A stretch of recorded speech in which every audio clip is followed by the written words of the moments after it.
Mga kapuso, nasa luwas na kan Philippine Area of Responsibility ang bagyong Karina asin padagos na ang pagrayo sa nasyon. Sunod kay ning pigtutumbok ang southeastern China. Alagad dawa mayo na ang bagyo sa PAR, di ipapigbababa kan pag-asa ang signal number 1 sa Batanes, huli ta posible pa ang makupusog na duros asin may tsansa pa nin pag-uuran. Mantang paparayo sa PAR, padagos man ang epekto kan habagat.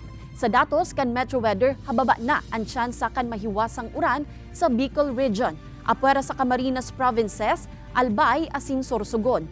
Warak-warak man ang mga pag-uuran, padagos man giraray na magmonitor sa mga advisories kan pag-asa. Halangkaw man ang tsansa kan uran sa iba pang parte kan nasyon.